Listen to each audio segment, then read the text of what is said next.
ejes. Fíjense que acá no hay vigas. Esta zona no hay vigas, acá hay una viga que llega hasta acá. Acá solamente falta. Y el centro de gravedad lo tienen que calcular ustedes. Si quieren, dibujarlo en el AutoCAD, lo convierten a una región, le ponen el origen de coordenadas en un extremo y de esa forma determinan el centroide de esa región. Todos saben hacerlo eso en el AutoCAD, ¿sí? Tienen que hacerlo para su modelo. Dibujar con las dimensiones que se les ha entregado, dibujar su planta en el AutoCAD, convertirlo a una región y calcular el centro de gravedad. El centro de gravedad para este caso ya está calculado. Hay que adicionar un puntito en esa planta para poder ahí asignarle las cargas. Acuérdense que las cargas están asignadas en el centro de gravedad de cada planta. Entonces hay que generar un grid o hay que generar alguna forma de obtener este punto y ahí vamos a asignar las cargas. ¿No? Sí.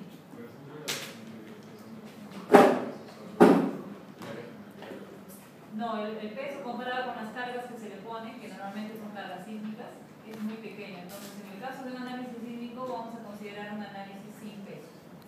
Nos definen en caso de cargas sin peso, cero en el multiplicador.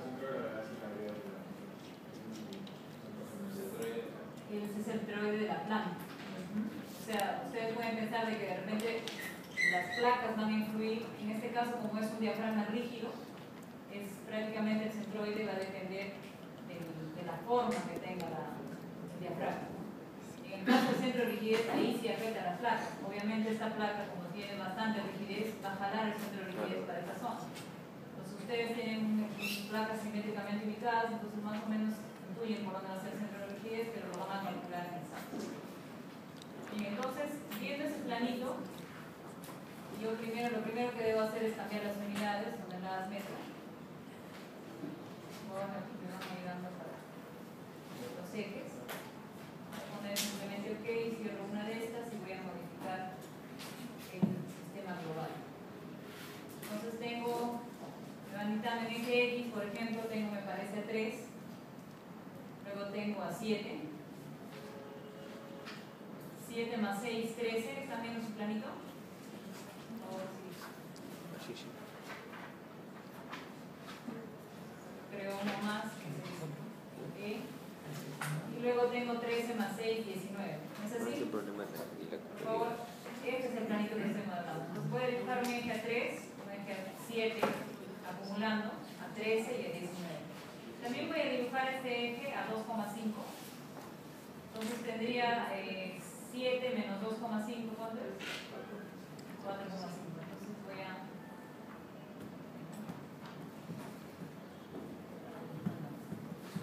Tengo 3 a 4,5. Tengo a 7, 13.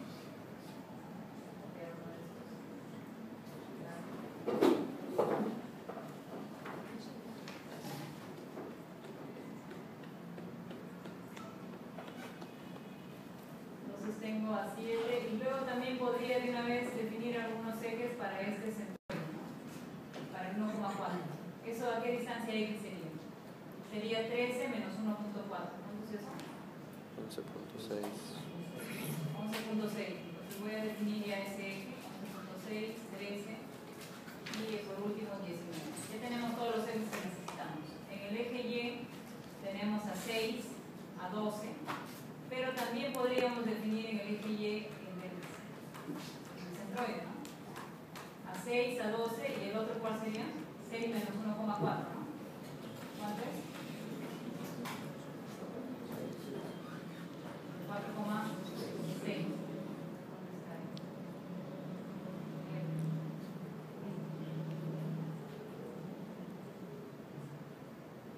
Entonces tengo a 4,6.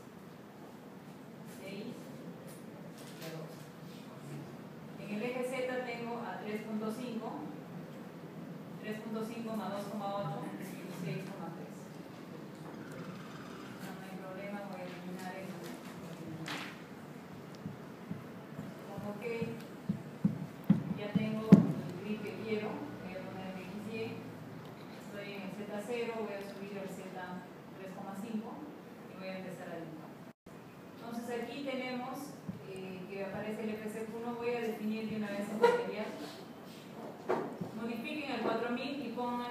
2.2 en toneladas milímetro, esto se vuelve 2,53, vamos a ponerlo 2.2, todos hagan eso en su trabajo para no tener variantes, punto 15 en concreto, y como el peso no lo vamos a considerar, ahí no hay problema,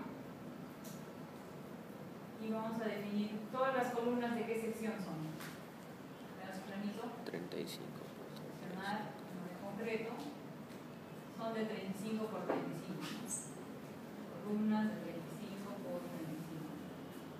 De 4000 PSI, entonces acá le pongo 35. Aquí vienen los factores modificadores. Acá puedo encontrar los factores geométricos, las propiedades geométricas. He asignado el concreto que yo quiero. Y como el modelo pseudo-tridimensional no considera el grado de libertad en el eje Z, ¿qué significa eso? Que el modelo pseudo-tridimensional está asumiendo que las deformaciones axiales las está despreciando, está considerándolas casi nulas. Entonces debemos darle una rigidez muy alta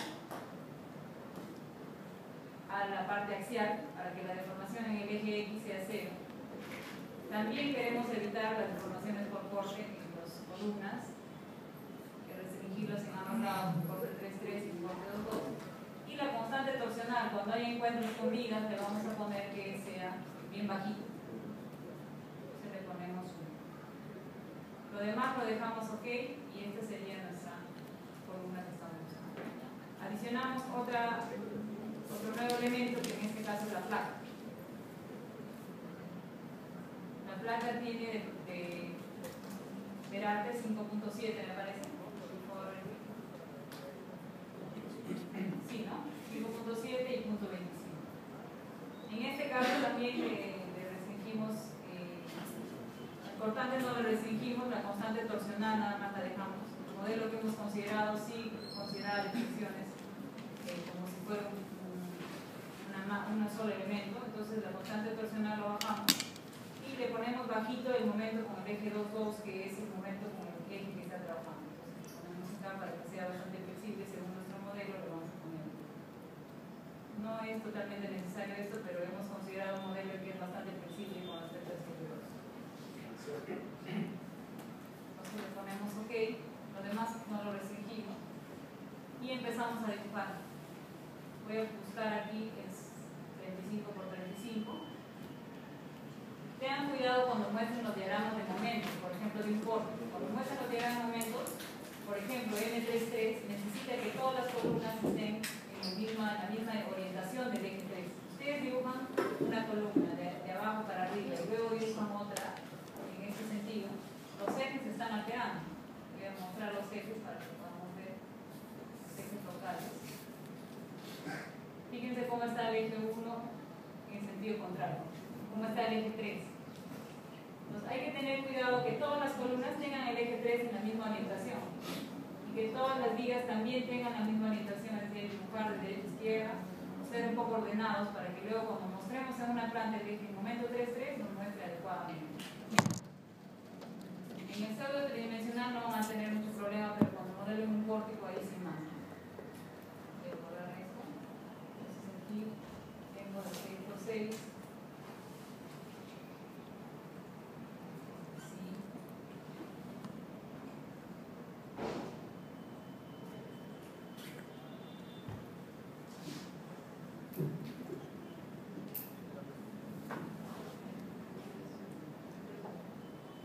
Este es el que se repite, ¿no? El que lleva todas las columnas en el cero.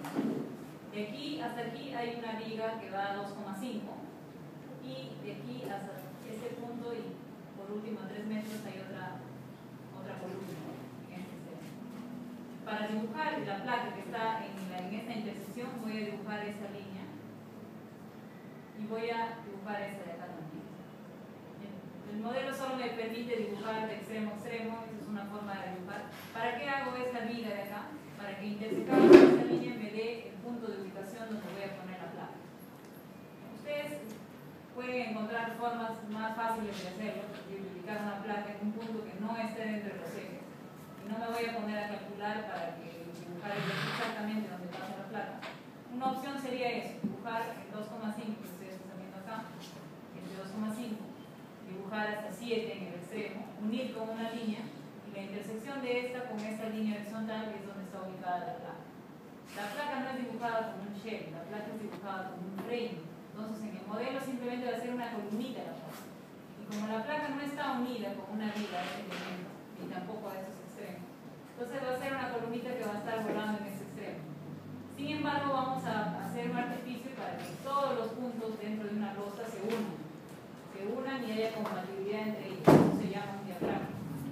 El diagrama nos va a servir para que todos los puntos en una losa se unan y formen un todo. Aquí va a haber un solo puntito. Si ustedes lo ven en el SAP, va a haber un solo puntito que es el extremo de esa placa. Entonces, para que no sea libre, vamos a tener que unirlos a través del diagrama. Entonces, una vez que lo tengo así, yo podría simplemente seleccionar esto y digo edit, editar líneas, y luego digo dividir frames. En la opción de dividir frames, en 14.2 tiene más opciones. Pero la opción que yo estoy buscando es romper en las intersecciones. Es decir, yo puedo dividir en partes iguales o puedo dividir rompiendo en las intersecciones con nudos, dice acá, con otros frames o con otras áreas o sólidos. Entonces yo romper en las intersecciones y se generó aquí pues, un proceso que ha generado un nudo en todas las intersecciones. Voy a eliminar este de acá. Este de acá no existe. ¿Y para qué genero este? Para que acá tenga un puntito ya disponible para dibujar mi columna. Entonces esto lo puedo replicar. Voy a ver si las secciones están adecuadas.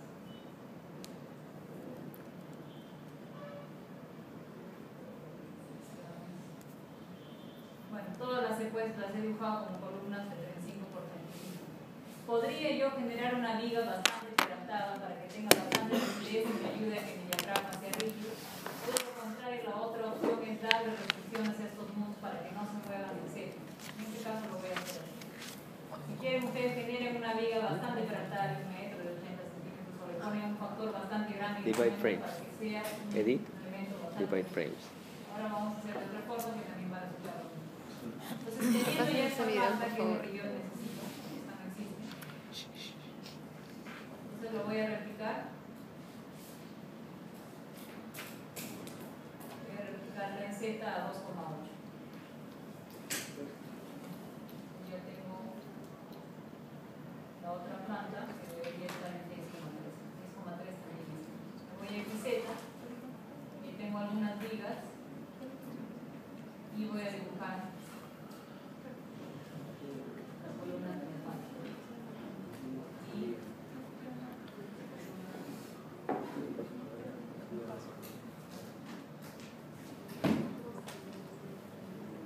son las 4 que están en este sentido.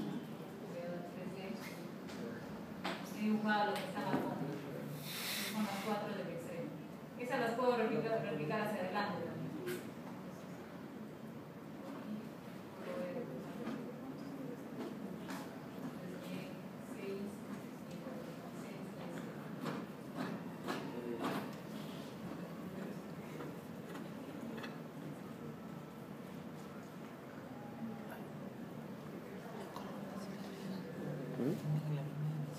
Pero a las vigas la va a colocar una sección bastante muy pegaltada para que sea como más rígido, o le va a colocar en los nudos le hago una restricción para que no se muevan horizontalmente en ese lado. En el 16 ya puedo dibujar mi placa. Puedo dibujarla.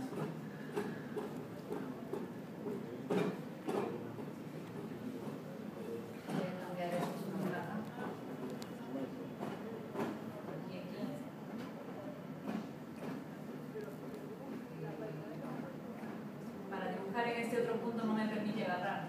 Entonces lo que podría hacer una opción, una salvación, es dibujar de aquí a aquí y luego dibujar, por ejemplo, desde aquí hasta acá, hasta la perpendicular. ¿Cómo activo la perpendicular? Hay una opción de que jale la perpendicular, ahí me permite agarrar la perpendicular y luego dibujo de arriba hacia abajo para